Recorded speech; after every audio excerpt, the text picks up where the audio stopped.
Rachetez les temps car les jours sont mauvais. Car les jours sont mauvais. Pour reconnaître ce que le Seigneur a fait pour vous. Donc, il y a moins de le Canada désert, mais tout bima kato sirmotaka, c'est parce que tu as Yesu.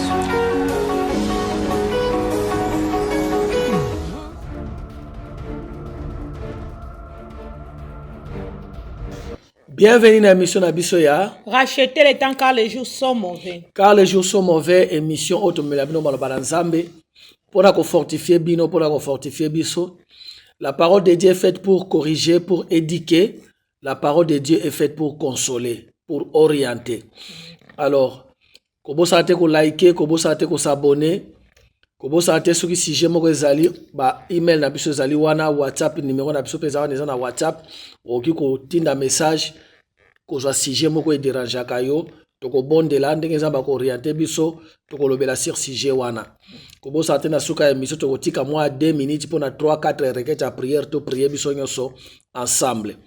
Avato banda to ko bondela. Zambé te recommander moment na maboko na yo. Seigneur notre Dieu, nous ne sommes que des messagers, Seigneur. Nous faisons notre part. Yango to bondele Zambé. Saint-Esprit ça la part na ya ko toucher mutu moko, ya ko fortifier mutu moko, ya ko orienter mutu moko. Tozongisi lokumu epai na yo Zambé. Ibanda ile kino suka tika na maboko na yo. Au nom de Jésus-Christ. Amen. Amen. Maman Mati, tu as assuré na biso kolobela sur ba parabole, les leçons à tirer na kat na ba parabole. To lobela ki parabole, il y a le bosso to lobela ki parabole, il y a talent. Après tu kolobela parabole, il y a les 10 vierges. Les loto lobela parabole, il y a enfant prodigue. Mwana na libungi, mwana oyo abungaki, mwana oyo ase revoltaki. Na parabole to kolobela 7 leçons. Pesa na kati na parabole wana. Mais tokokenda ngo nyonso ndenge na te tokenda ngo malembe à cause ya temps. Tototanga na livre ya Luc chapitre 15 tozo à partir à verset 11. Luc chapitre 15 verset 11. Bible bina bisoboy. Ici c'est le Seigneur qui parle. Alobi. Il dit encore: un homme avait 2 fils. Le plus jeune dit à son père: mon père, donne-moi la part des biens qui doit me revenir. Et le père leur partagea son bien. Peu de jours après, le plus jeune fils ayant tout ramassé, partit pour un pays éloigné, où il dissipa son bien à vivre dans la débauche. Lorsqu'il eut tout dépensé, une grande famine survint dans ce pays et il commença à se trouver dans les besoins. Il alla se mettre au service d'un des habitants du pays qu'il envoya dans ses champs garder les pourceaux. Il aurait bien voulu se rassasier des carouges que mangeaient les pourceaux, mais personne ne lui en donnait. Étant rentré en lui-même, il s'est dit: combien de mercenaires ou de travailleurs chez mon père ont du pain en abondance, et moi ici je meurs de faim. Je me lèverai, j'irai vers mon père et je lui dirai: mon père, j'ai péché contre le ciel et contre toi. Je ne suis plus digne d'être appelé ton fils. Traite-moi comme l'un de tes serviteurs ou de tes mercenaires. Et il s'éleva et alla vers son père. Comme il était encore loin, son père le vit et fit émis de compassion. Il courut, se jetait à son cou et le baisa. Le fils lui dit: mon père, j'ai péché contre le ciel et contre toi. Je ne suis plus digne d'être appelé ton fils. Mais le père dit à ses serviteurs: apportez vite la plus belle robe et la revêtez. Mettez-lui un anneau au doigt et le soulier aux pieds. Amenez les veaux gras et tuez-les. Mangeons et réjouissons-nous. Car mon fils que voici était mort et il est revenu à la vie. Il était perdu et il est retrouvé, et ils commencèrent à se réjouir. On continue les tirs après, tant on continue semaine prochaine pour te commenter la réaction à frère Naye. Mais pour le moment, tout le monde nous parabole. Oh, c'est quoi une parabole? Parabole, c'est une illustration, une histoire créée ou inventée pour nous faire passer un message important. ce qu'on appelle en français parabole. Et Jésus a dit que le mingi na ba parabole parce que même sur tali bato biso bato teyaka okubanda koteya bato baolanda yo mais so côté si histoire moko na kati na mateya wana ezalaka mokolo moko boye na banda oke place moko omona attention ya bato et se multiplier. Attention baopesa na mateya na attention baopesa na histoire okoti na kati omona attention comme makasi lem soupe après prière muta ko rappeler au verset te bani ko tino sko pasteur ils sont là maman wana to tata wana to mwana wana zaka bien te. Alors il a omoni Jésus non seulement parce qu'il y avait une prophétie au biloba que j'ouvrirai ma bouche et je parlerai en parabole à ce peuple. Raison moko je disais bano belamina parabole pesa là qui parce que non seulement parabole bato ba comprendre encore eza image attiraka attention mais aussi selon la prophétie il devait parler plus en parabole. Alors à maman Mati tu as 7 leçons. Bilobi mwana wana les plus jeunes leçons liboso sa nini les plus jeunes mwana asengi biloko na ye tango azui yango akei leçon liboso zali et parfois to senga kanzambe biloko oto na capacité ya ko gérer te.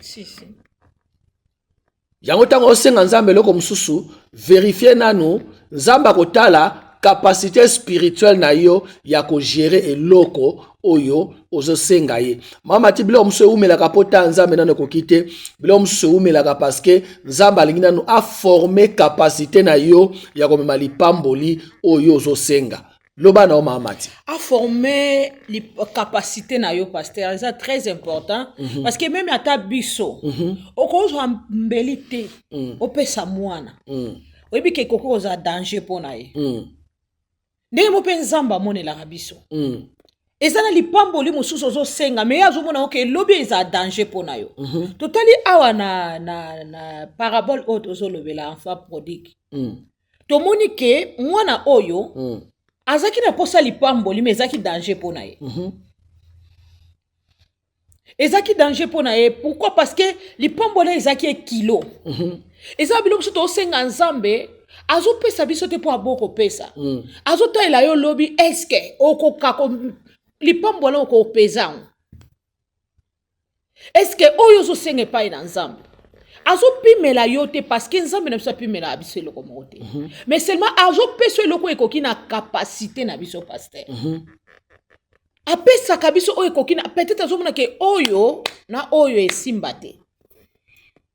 Mama Mati tomona bato oyo nzamba apamboli ye parce que tozana eloko babengaka volonté permissive ya nzambe c'est-à-dire le sengo senge tita babozwa tomona mutu muso asengi nzambe peut-être libala mais tant comme na libala wana lelo akoki kofanda te lem soupe libala wana to lipamboli wana mama Mati et comme susu occasion na ye ya ko s'éloigner na nzambe nangaki avato zonga na parabole wana totanga verset moko na Bible na 3 Jean chapitre 1er et le verset 2. Donc 3 Jean 1 verset 2. Bon, 3 Jean Zakara dans chapitre moko de toute façon. Bible dit bien-aimé, je souhaite que tu prospères à tous égards et que tu sois à bonne santé comme prospère l'état de ton âme.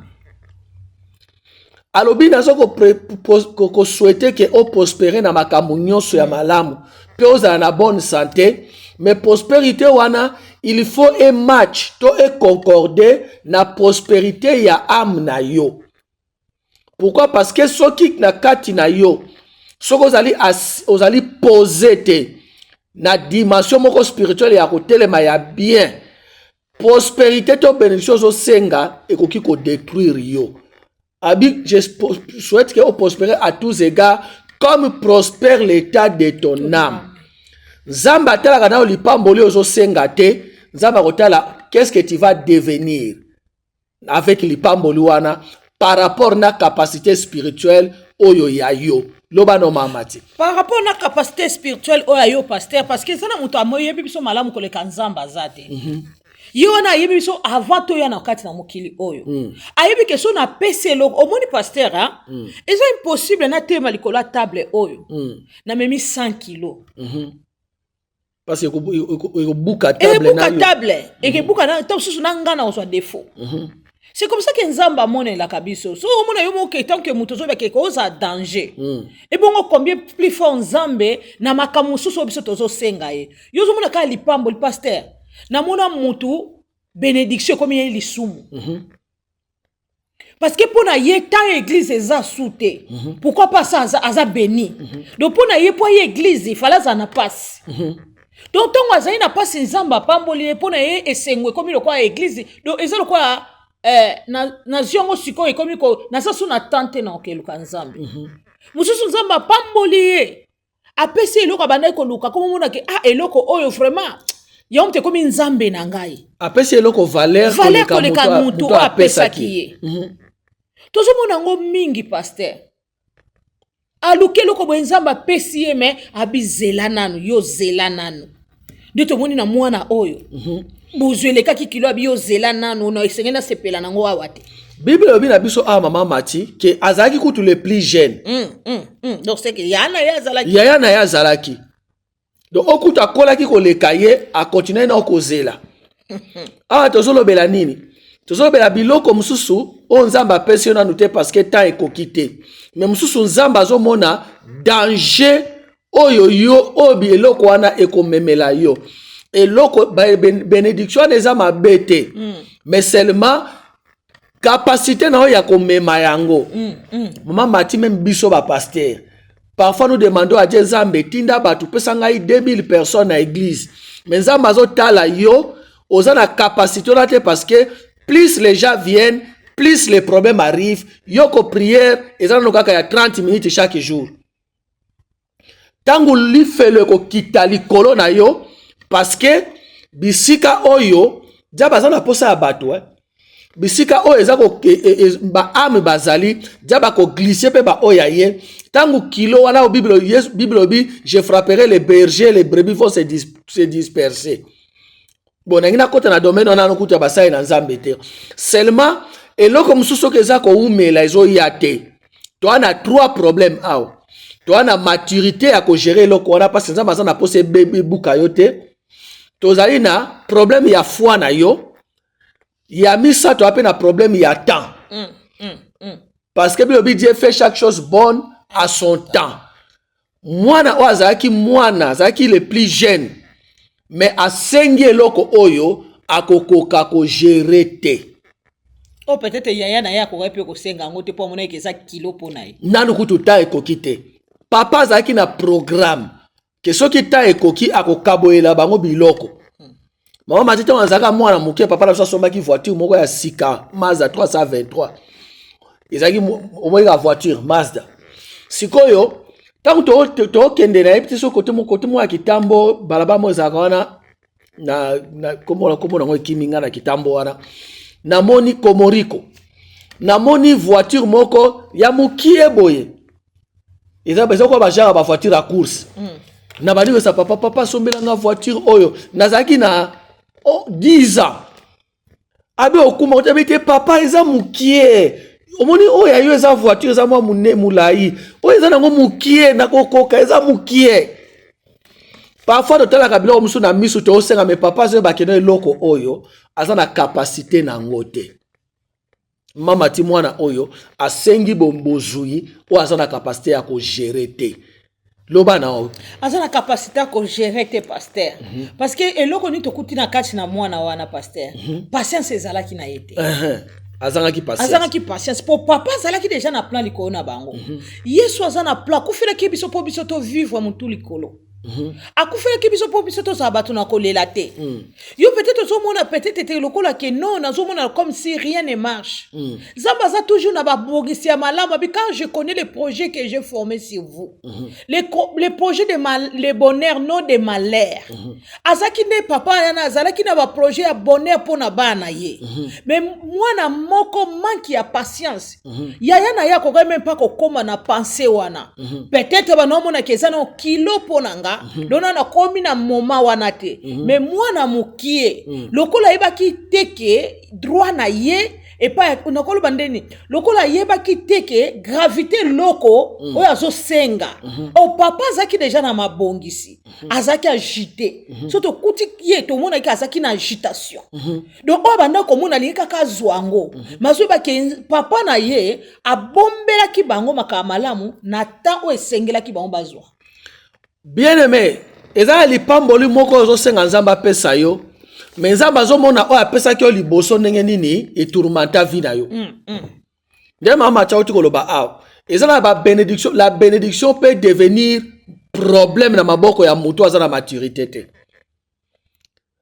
mosusu akosenga libala ntango nzambe apesi ye libala raison azomona yesu na église te abandi mpe kopesa baverset biblique no bible elobi femme soyez soumise ya omoni nga na prière soute mobali tomona kutu mobali a déplacé mwasi foi donc alongoli mwasi chrétienne akomisi ye musulmane to alongoli na église ya réveil ameme na église oyo eza na yesu te to oyo eza libanda ya réalité biblique akei kuna au nom de l'amour et tango batuni ye alobi bible elobi femme soyez soumise mama papa ame na yo eza plus importante que bénédiction nyonso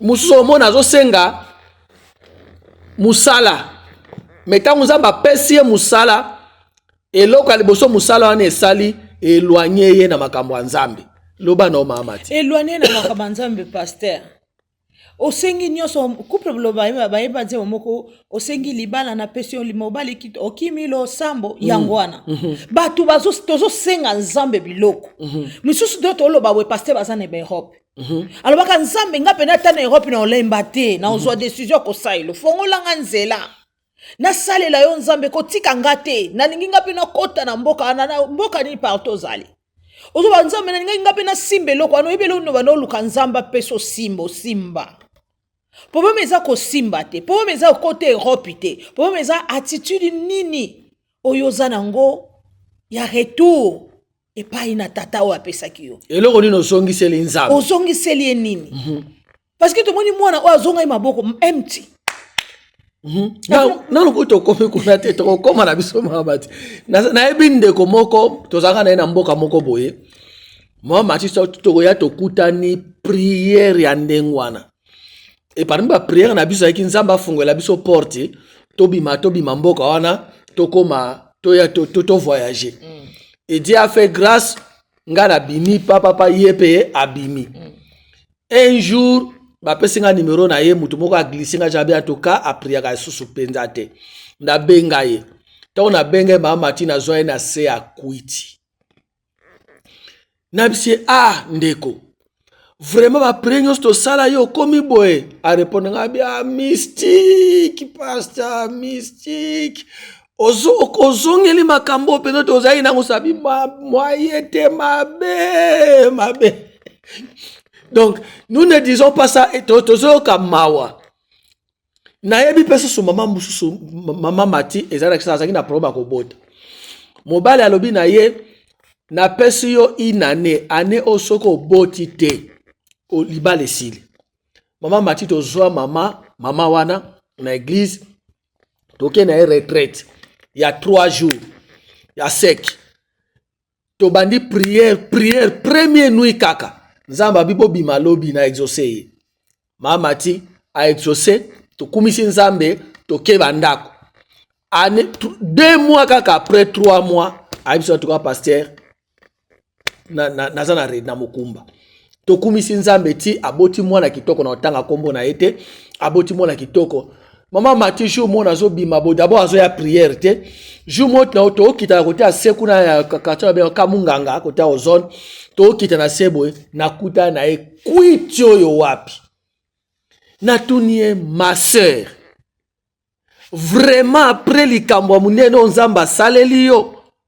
bien aimé peut-être yango peza kana yo peut-être eza kana yo nzambe visa nzambe pesanga visa nzambe tango komi awa soka babi jeune ya toza jeune ya 3 jours nzambe répondra kana jeune te mais pourtant kotaka ya 40 jours na Kinshasa pona visa pona visa loba no mama ti makambo ebele nzambe aza nango awa pona ko reprocher biso bana na ye tozosenga nzambe biloko azoka biso omoni pasteur so totali mwana oyo tozongaka toujours na enfant produit oyo mwana oyo papa na yebaki azani capable ya koutilize yango te apesaki ye kaka ayebiki aza capable te abina tala ye ta mosusu akonfondre quand même ngai mais ayaki na eloko te bien aimé peut-être tozosenga biloko ebele tosenga nzambe biloko ebele yo mo ozolanda biso oyebaki ya solo mpe nanga mpena na se retrouver parce que biso nzo tose retrouver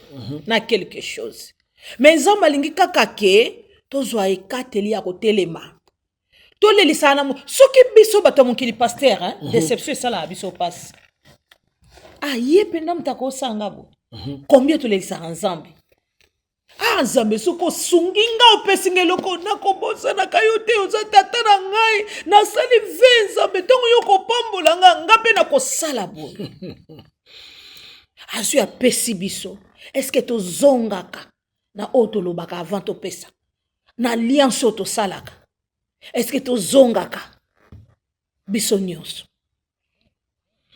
parfois mama Mathieu omona moto aza na situation moko compliquée a gêné à laki nzambe namona moto a gêné à laki nzambe titi to prier tango nzambe asali eloko ayaki kozongisela nzambe mama Mathieu ezalaki pasi ezalaki pasi donc non seulement etikaki soki 3 jours tosi sa retraite kata nzambe exaucé akimina abimina retraite azonga te. Donc avant que tu 3 jours à retraite, tu vas avoir zongate. Bien aimé, tu vas avoir biselo komoko. Nzamba zako na minute oyo. E na muto azolandanga, o bandisiko ko senga nzambe loko musu ya sika. Mais o nzamba sala ki liboso o respecta maloba na yote. Notre Dieu est un Dieu d'amour. Soko zongi, Bible dit quand tu fais un vœu, ne tarde pas de l'accomplir.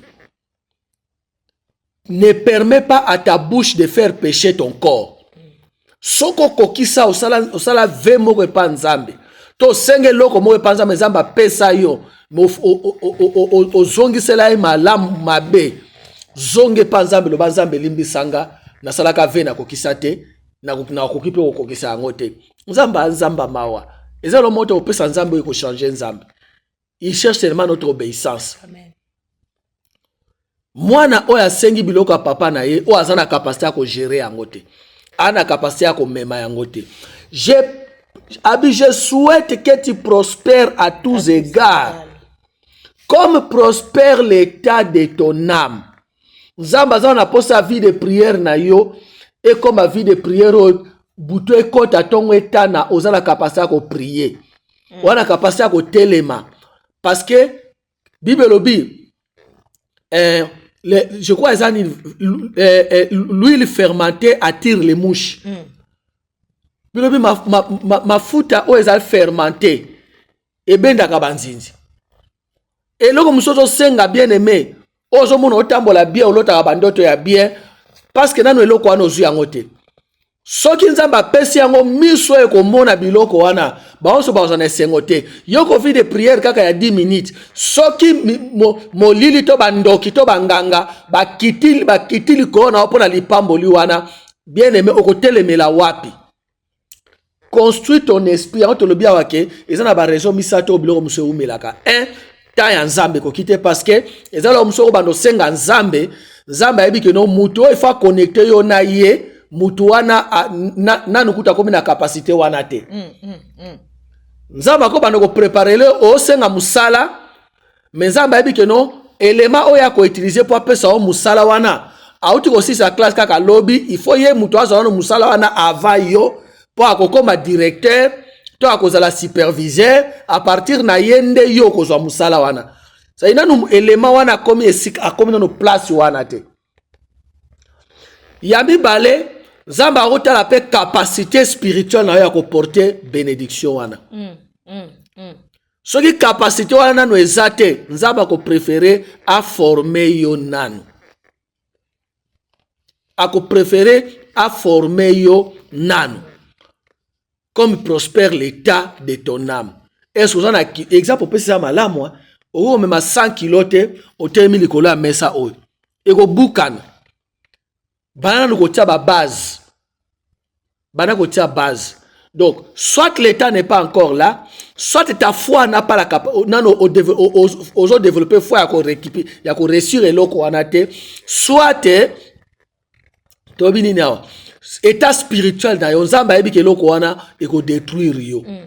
Loba no mama to ke na ko clôturer pour to ke na deuxième na nini wana na eloko wana ke détruire yo bien aimé yango wana tozala vraiment tant tozo poussa liboso na nzambe toyeba nini to senge pa na nzambe etant nzambe pa zo sopesa biso toyeba pe lolenge nini ya kozongisa esengo na mitema na nzambe parce que soki biso bato ingratitude esalaka biso pasi a combien plus fort tosalaka ngo epai na tata nzambe alingi ke tant tozo senga tozala fidèle na bangagement na biso tozala te bato oyo azwa kaka alingi azwa oyo nzambe asimbi na maboko me ye alingi kosepesa motema na nzambe tika nzambe azwa lokumu na oyo apesi biso leso tozwi munene ya lelo ezali tala état spirituel na yo par rapport na eloko ozosenga zonga pe nsima sala rétrospection otali na nsima combien de fois nzambe apesa yo et combien de fois osepelisa nzambe na eloko nzambe apesa yo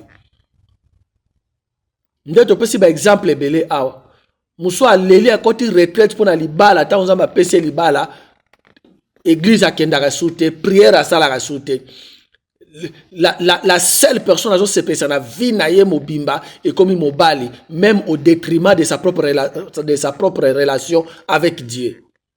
Musu eza musala musu eza mbongo tokomona eloko mwana asalaki na mbongo mais Nzambe aza na posa na patience aza na posa o se repentir na ba ve oyo osaela ye oka tolo na se Nzambe soko pesi nga na kosala boy Nzambe soko pesi nga visa na komi na poto na kosalela yo metango komi na poto ozosaela bilamba ozosaela basapato ozosaela mativisme mais Nzambe aza na posa soko kozonga okoloba na Nzambe na prometable me na sala te limbisanga Nzambe aza na capacité wana ya kolimbisa yo tokozwa ta prière quelques 3 requêtes tokopusana pa na Nzambe bien aimé requête ya biso tozobondela ezali Nzambe apesa yo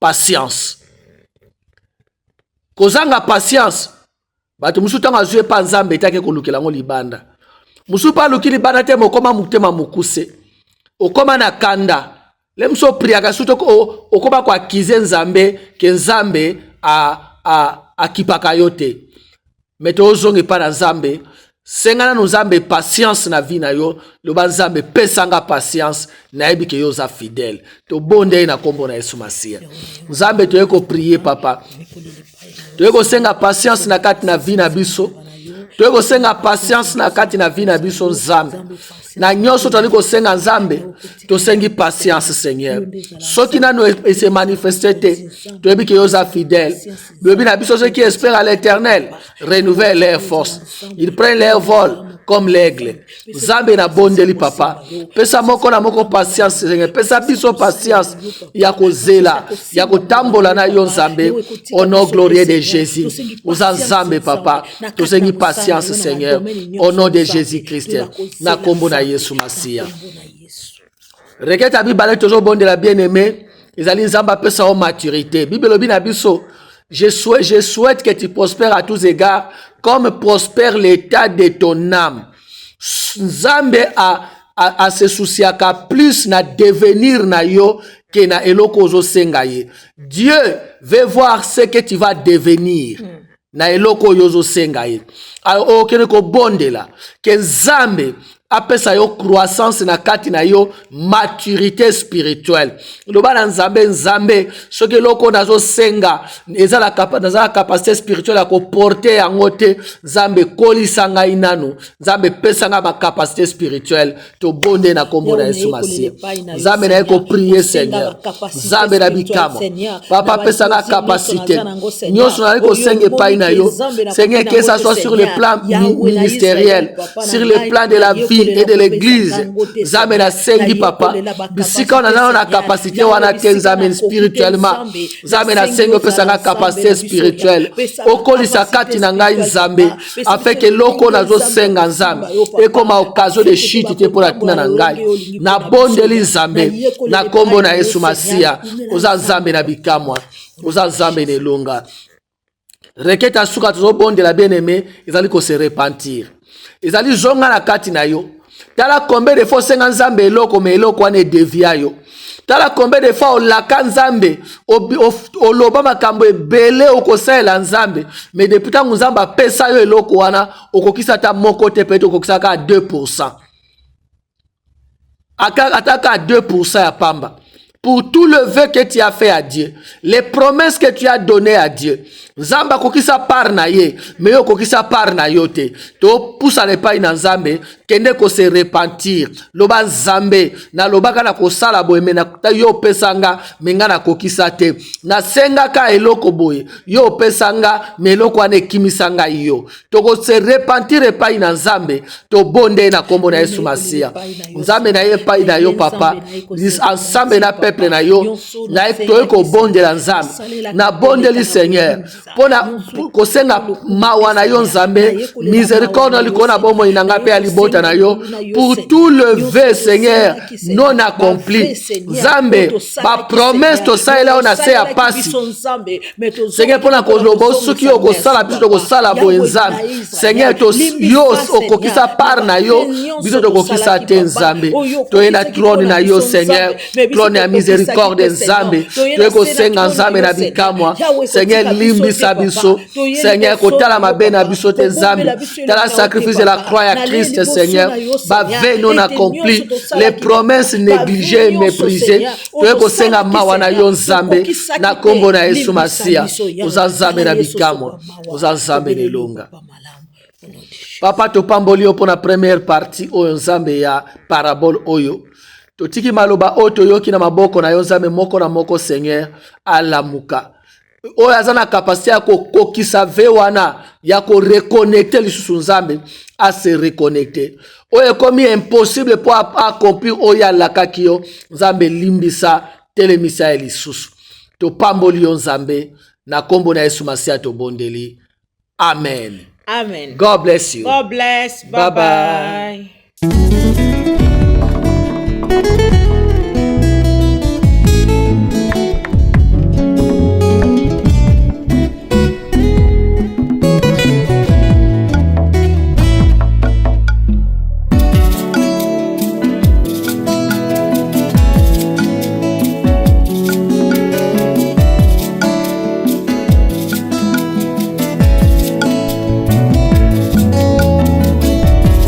Ma Bible dit, tu es le chemin, tu es la vie, tu es la vérité.